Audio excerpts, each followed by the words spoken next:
Hello and welcome to Stumped Down the Leg Side, the cricket discussion show on Bizz 99.9 FM Substitute Radio. I'm your host Chukka Wilson. Welcome to the program.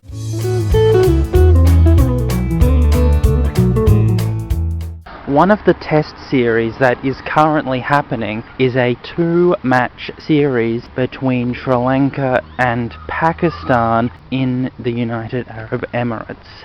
And it's quite an interesting little series that's happening. Unfortunately, it's only two matches rather than 3 or 4, so we're not going to see as much cricket as we ought to.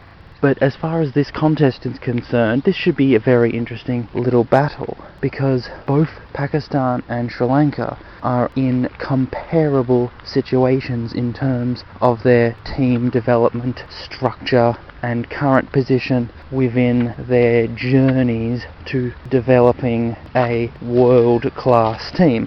And what I mean by this is that both have recently gone through having some of their great players retire and leave the team. Sri Lanka had Mahela Jayawardene and Kumar Sangakkara and Tilakaratne Dilshan. And Pakistan just recently had the retirements of Misbah-ul Haq and Yunus Khan. We're just focusing on the batsmen right now, not on the bowlers, but in both cases, very experienced, very talented batsmen with many thousands of runs under their belts across the forms of international cricket, all of a sudden are gone, which makes those teams' batting lineups comparatively inexperienced, comparatively weaker in terms of core run-making ability.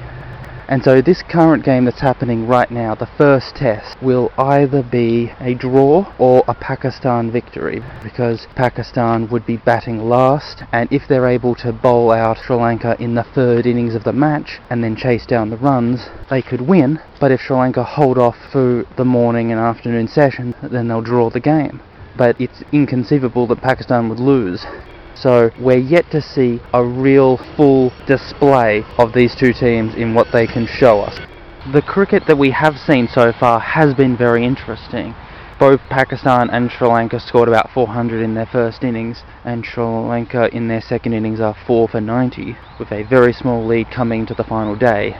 The cricket has been good, but we've still got a lot more to see whether or not these two teams can actually, when push comes to shove, when the stakes are down, when runs need to be made by someone, will it be you stand up and take charge? Whether or not these teams have what it takes. And obviously Abu Dhabi is not the best place for this sort of high stakes cricket, because the pitch is quite slow and there's not enough carry to the wicketkeeper, and wickets are just not falling and runs are difficult to make. So it's not the best venue for high stakes cricket, but that's okay. The cricket is good, and we're seeing where these two teams are at in terms of their developmental structures and routines, because those players are huge. Particularly Sri Lanka has been suffering because they relied on Jayawardene and Sangakkara to bat at 3 and 4, and considering the mountains of runs that those two scored in their careers, the fact that they're now gone means that they've had to call on people like Chandimal and Tiramani to basically be the frontline batsmen,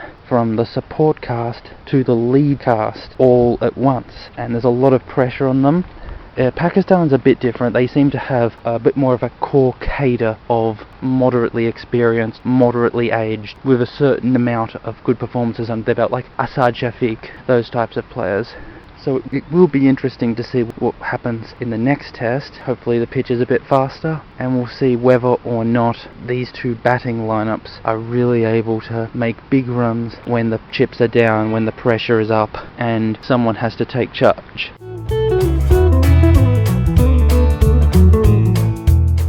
And that's the end of the program. You've been listening to Stumped Down the Leg Side, the cricket discussion show on Bizz 99.9 FM Substitute Radio. I'm Chukka Wilson. Until next time, keep practicing, keep your eye on the ball, and remember to turn your wrists.